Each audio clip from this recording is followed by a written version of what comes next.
was always fascinated with numbers. I think that's how I started with my studies in chartered accountancy back in India.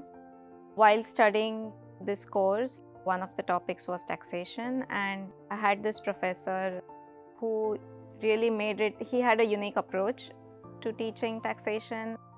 He made it sound like we had this huge, more than 1,000-page Income Tax Act in India, and it's all very complex. But he made it sound like a very interesting novel. And I remember going back home after his lectures with my friends, we used to keep reading, like, even though it was so complex, he used to put challenges and questions that make us think later on. And I think that inspired me and motivated me towards taxation.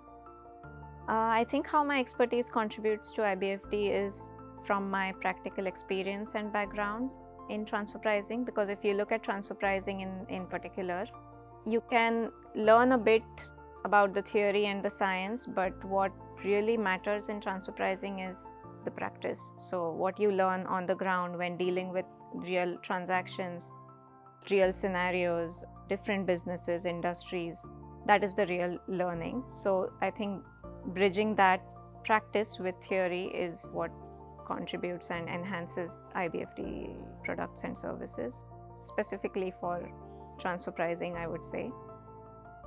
Although I could pick one accomplishment, I think it's the ongoing journey and learning to be where I am today that I'm most proud of.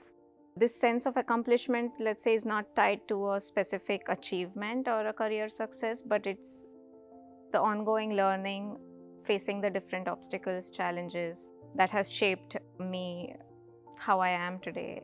And I think I'm proud of this journey. I think the next few years will really shape the landscape for international tax for the next decades. So as I mentioned, with digitalization, countries, organizations, everybody has been struggling on how the rules should adapt to these changes. And I think what we are seeing now is pillars 1 and 2, they are still under discussion, but if they do get implemented as planned, then countries will start implementing new rules. We will see new guidances, new rules, peer reviews coming up. Then the other topic is tax transparency, which is gaining a lot of momentum. So not only governments, but also the public wants to know if the big multinationals are paying their fair share of taxes. More and more disclosure requirements are being brought forward. Companies themselves are even being voluntarily transparent, and they are trying to disclose as much as possible. So even on that regard, we will see a lot of things coming up in the next years. I think just as someone said to me once, there's never a dull moment in international taxation. So if you're really passionate about taxation, this is a very inspiring field to be in. It's also a niche area, and there is a supportive community. Women are really making their mark in this field. You see a lot of women leaders, heads of tax coming up, and a very vibrant field and plenty of excitement if you're passionate about the subject.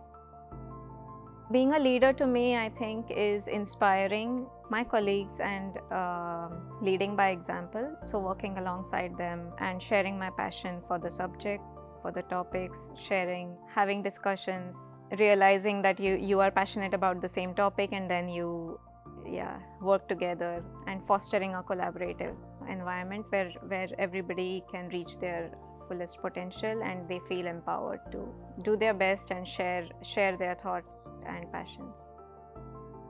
Maintaining a work-life balance, I think it's challenging. I think that, let's say, there are two sides to it. One thing is the magical power of setting boundaries.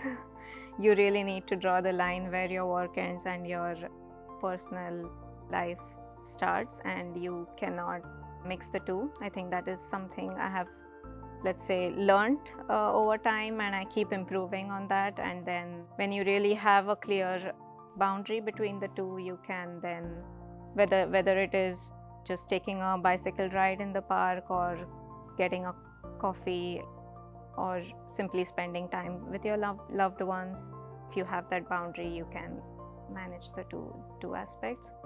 And the second thing is having routines. I and my husband work very well as a team, I think, and we make sure we divide the tasks without any gender stereotypes. We have clear division of the different roles. We call it divide and conquer. So especially when the school is off, all the kids are home, we are like, okay, what are you doing? What am I doing? Clearly, and then that's how we make it happen. I think it's pretty much the same principles that we apply at work. So you organize, you have targets, you divide the tasks, communicate, and then I think then that's how we make it. Of course, there are more challenging times than others, but overall having the structure and division of roles